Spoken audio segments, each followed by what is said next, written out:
So my name is Cassandra Chin, and I've been, I'm going to talk about how to get your kids into technology. So I'm sure a lot of you have kids at home, and like you might know how to program, but getting your little ones to program is kind of a different story. And I want to talk a little bit about myself. So I'm actually still a college student getting a computer science degree. I go to an online college program, and I've taught many kids workshops. Kids workshops are like during the weekend or at conferences. I teach Raspberry Pi workshops to a class of like 20, 30 kids. And some of the conferences I've been to, I have listed like JFocus or the DevVoxes, JCrete. And I'm also doing a new interview program with Textron TV. So I was doing interviews in the corner by the bar like the past 2 days. So I just interview speakers and it goes online. So I want to talk about like why tech actually matters.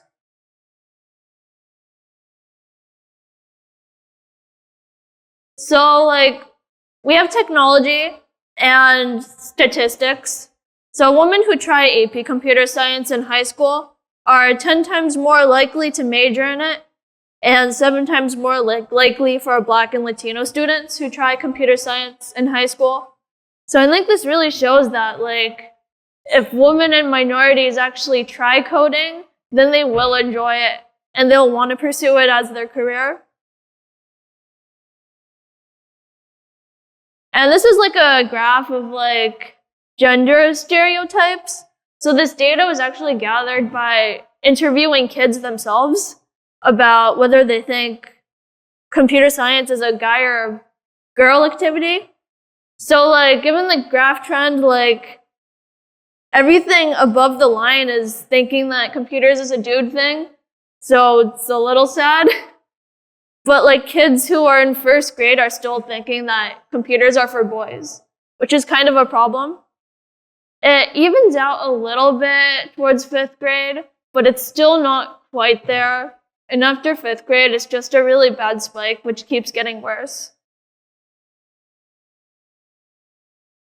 And schools teach languages. They teach like Spanish, French, Chinese, Dutch, a whole array of languages. But they're kind of missing the languages which actually matter. So like these are the languages which matter, with JavaScript on top, of course, because this is VueConf. So these programming languages are the skills which will get you high-paying jobs. I'm not saying learning a language is bad, but the coding degree is where the money is.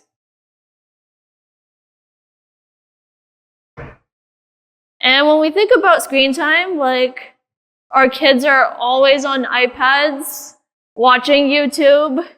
It's not the greatest use of screen time, and that's why we think screen time is bad. And not all screen time is equal. So like watching YouTube is probably the worst thing you can do with a computer. Something kind of in the middle is gaming. I mean, there's some fidgeting skills or social skills to gaming. But the best use of your time would be coding. So the last example is coding in Scratch. It's a block programming game. And if your kids are doing that, then that's like where you want them to be, what they should be doing with their screen time. And I want to talk about some tech mistakes with kids. So probably the first one is simply leaving daughters out of technology. And we do this like on accident. We don't even think about it when we leave them out. Because like when they're little, we're like, maybe we'll send them to dance camp or arts and crafts camp. So why aren't we sending them to a code camp? It's like really hard to make that mistake. And this is an example of a girl who actually came to one of my kids' workshops. And she was really fortunate that her parent gave her this opportunity to go to this kids' workshop. And she was actually getting interviewed a little bit. So just like bring your daughters there and they'll get opportunity. And whether they like code or not is up to them. but you just have to show it to them that it exists. And this is one of the earlier kids workshops I teach. So I live in California, like the Bay Area, and I was probably teaching this workshop when I was in middle school. So this is like all the kids in the room. And it's very gender diversified. I hope it's gotten better, but honestly, it's not that much better. And computers at home matter a lot. So while only 67% of high school students have a computer in their household, 100% of incoming technology majors have a computer. So this means that everyone who is doing a technology major owns a computer at home. So it's important that you give your kids computers because it'll basically increase the chance that they'll want to program and do more with the computer in the future. And your phones and smart tablets don't really count as computers because it's a bit too easy to go to the App Store and click on that game you want to download. And it's a bit of a magic box. Like with an actual computer, you have to go to a web browser and know exactly what you want, how to download it. There's already more steps to it. And another misconception is assuming you need to be good at math to be good at computer science. So this is like some data of like what areas students enjoy the most. So you can see that like students don't actually enjoy doing math in school. It's at the bottom. And surprisingly, computer science is the third one. So there's like almost zero correlation to kids liking math will like computer science because everyone hates math.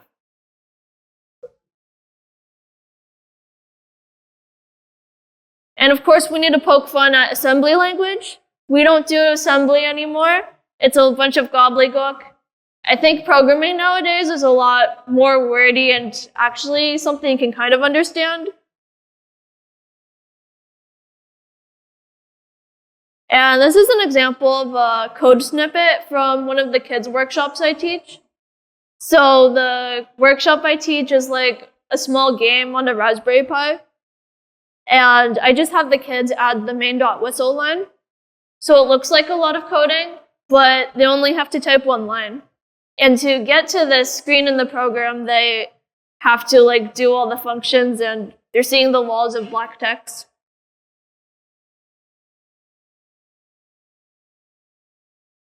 And when we're introducing books to children, like this math and computer science heavy textbook you get in college is kind of a horrible start to computer science because they're teaching you math concepts before you really write code. And they kind of describe it in a very confusing and not fun way. So I don't recommend handing your kids a textbook. These are better books that you can bring to your kids. So the first one's the best book, of course, because I wrote it.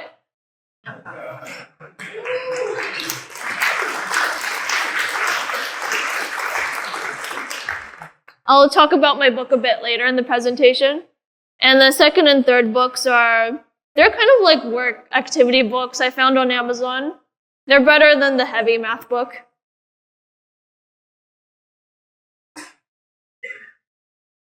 And another misconception is assuming coding is a smart kid activity. You actually don't need to be smart to code.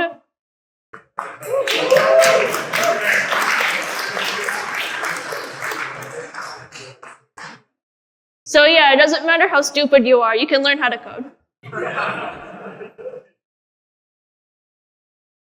And this is actually some graph statistics on there were two groups of kids. One group were told that only geniuses could be good programmers. And the other group, they said, just try hard. You don't need to be a genius. And naturally, the kids who were told they don't need to be a genius did better.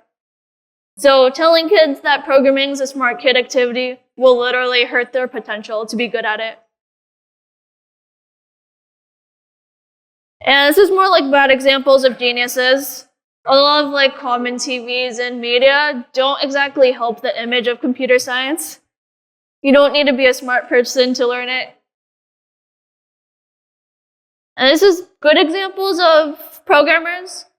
Like you have women, kids, they can program too. Like anyone can program. And this is actually a photo from one of the kids' workshops I taught at Black Girls Code. And another thing is schools don't always introduce programming in the most fun way.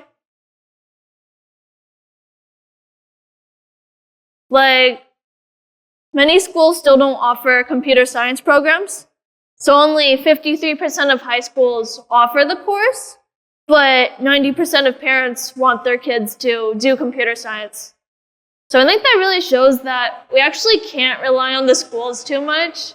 If we want our kids to be interested into technology, we really need to help them and show them that computer science exists and programming.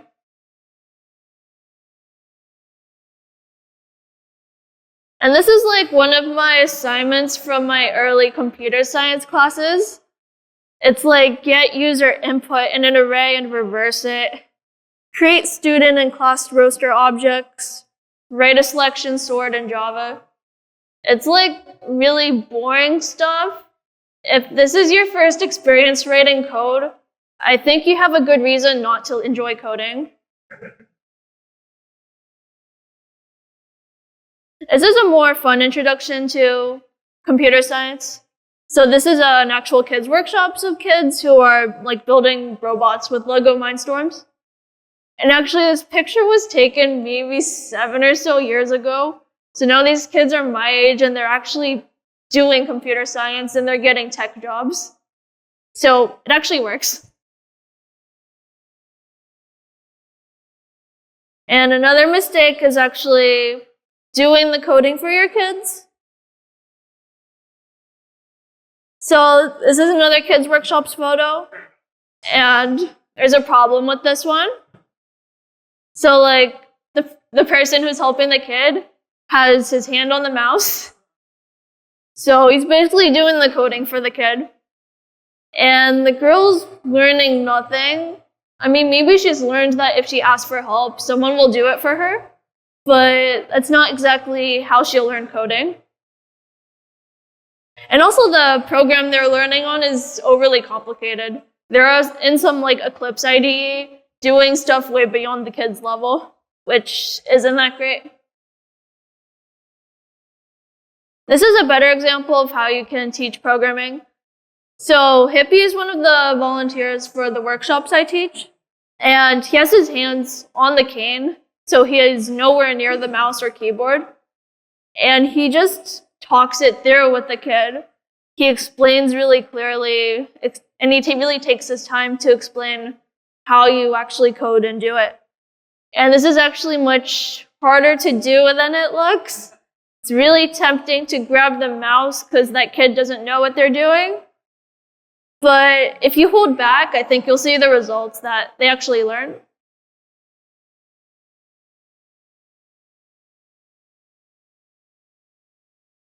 And it can be helpful to relate to your kids' hobbies when you talk about programming. So a lot of kids, like, they're on their smartphones, or they watch YouTube, or they play video games, but it's all technology, and that is made up of code.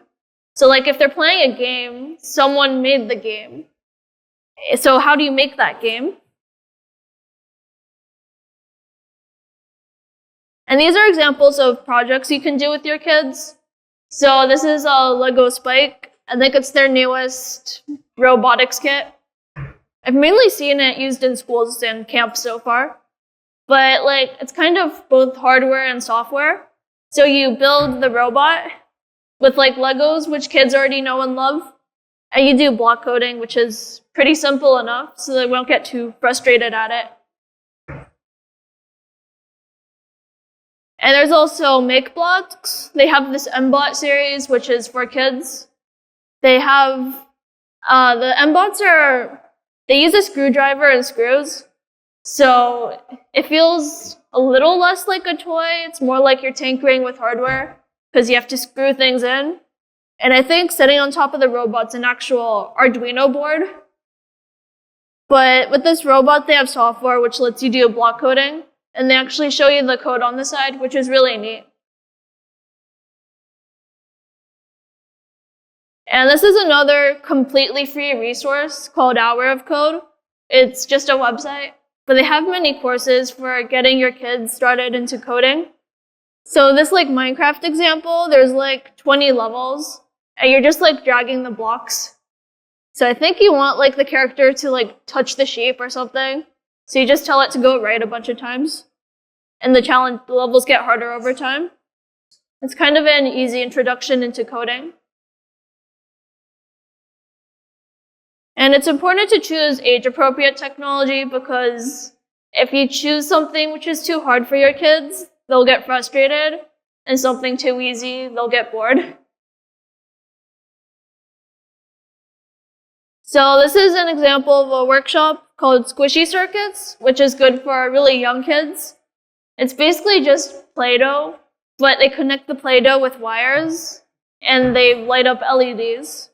So it's kind of like an arts and craft project, but combined with technology. And this is another project, Scratch and block programming. I talked a little bit about it earlier, but like Scratch is like another website like Hour of Code. So you can draw code blocks and make your own games with it. And Raspberry Pis and Arduinos are like mini computers. They're probably better for slightly older kids. And if you do something like this, you should definitely do it with your kid to help them out. But like Raspberry Pis and Arduinos are actually really cool. There's a lot of hobby projects out there online, like even adults play with it. But you can find some cool things to do. And for kids, working together is another way to help them to get interested into coding. Like they work better in pairs.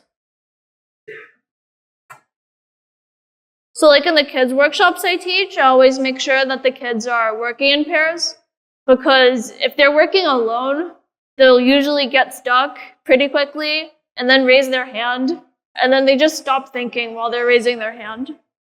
But if you have kids work together in twos, like while they're stuck, maybe their other friend is helping and thinking of a solution, and they can kind of work together back and forth.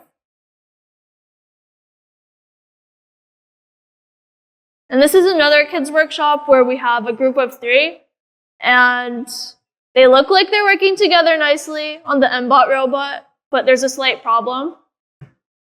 So like the third kid on the side, I think she's a little younger, so maybe she's slower at picking up things, and she's getting left behind and kind of distracted. So it's important you make sure this doesn't happen when you have kids working together. And it's also important to let your kids decide what they want to do, because as much as we push them into coding, they'll just run the other way and say, I'm going to go do something else. So not everyone wants to be a programmer, because this is probably what our dads look like in front of their computer doing code. Like, after seeing this, who would want to do programming? You're just like glued to your computer with your coffee. But actually, that's not what coding is like. So code is everywhere. Like, it's in every job and occupation. So like mechanical engineers on the construction site, like there's code and building layouts which go into building buildings. Like you can't just build a building, you have to code it first.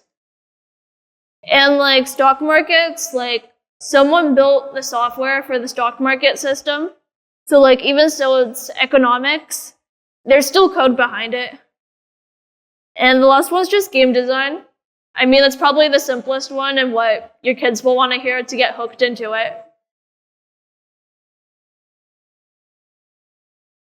So it's always good to bring your kids to a locally run workshop, because sometimes it's hard to teach kids ourselves.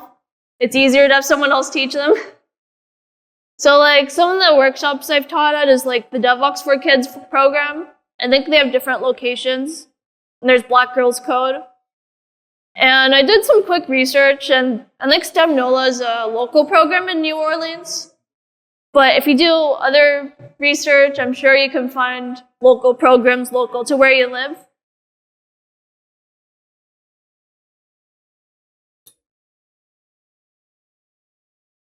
So I would like to showcase the book I actually wrote. So it actually does exist.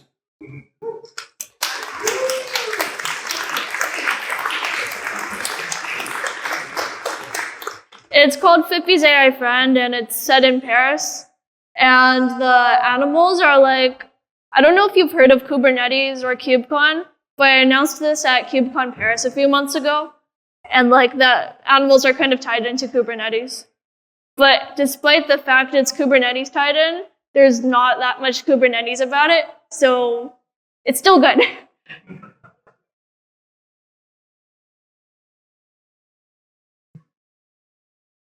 And I'm going to just show the book digitally because you guys can't read the tiny book. This is the first page. We have Kimani who's being created. Of course, they're non-binary because robots are all non-binary now.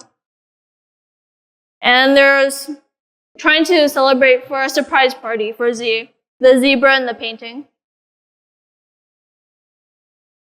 And they go around Paris and get kind of distracted. So they visit Thiago in the artist square. It's a real location in Paris. And they invite him to the party. Then Kimani discovers they're not so good at drawing when they try to draw. And they visit Champs-Élysées, and they visit Hazel, and invite her to the party. Kimani wants to try some clothes on. And Kimani discovers they don't look good in clothes either. Then they visit the Notre Dame Cathedral, and try to invite Ty to the party. And Kimani's not exactly a good juggler, because they don't have hands. Next, they go to the Louvre Museum to invite Aulina, but Kimani can't sing with them.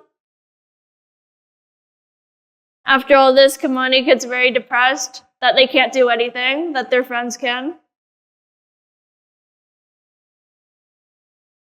And while they're walking along the path, they spot Z behind the shopping cart, and Kimani is the first one that spots Z because Z is very hidden. So Kimani has like special AI recognition, super speed. So Kimani takes Fippy away so they don't spoil the surprise. And now that Kimani has this new power, they want Kimani to scan the friends for the birthday party on the ship. So I'm going to attempt a live demo. So for the book, it actually directs you to this website. And if you click the third one, it opens Scratch. You can now download the instructions. This is like a full detailed instruction guide. And I'll download the Scratch template. I'll load it. And now I can kind of see myself.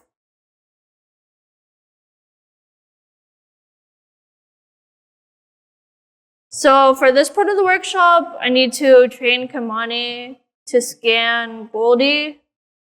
So I'll say when received label 3. First, I need to train label 3.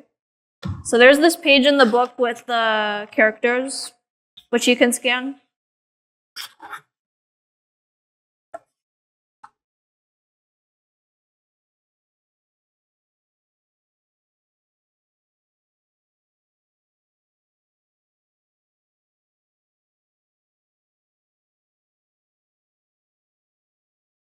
And now it detects Goldie, but Goldie needs to board the ship when they see label 3. And right now, even if I'm not holding the book, Goldie is running. So to fix that, I need to train label 1. I'm just like training the model on myself so it knows what to see when there's no book. And when I hold this up, it should show Goldie. And I can also train on the creeper. So like creepers are a threat to the party because they want to board the boat and kill everyone.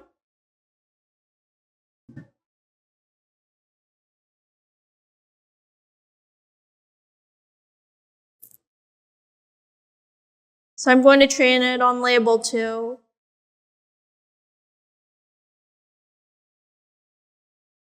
And I need to do the drop creeper.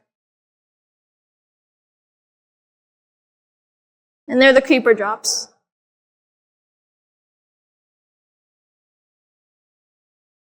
So this is the workshop. There's actually like 10 more friends or so you can train it on. And if you see the book here, there's like different friends. You just hold the book up to the square.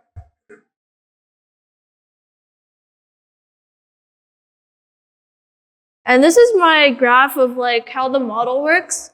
So like I'm kind of, like the left side is like the photo data, and it goes through the magic AI algorithm thing, and it's trained on labels. So Goldie is on label 3. So it goes through, it sees it's label 3, and then the game says it's Goldie. And then I trained it on the room, which was like just my face. So I trained that on label 1. And for the creeper, I trained it on label 2. But if I train more friends like Fippy or Goldie, I already trained Goldie, but more friends would go on label like 4, 5, 6.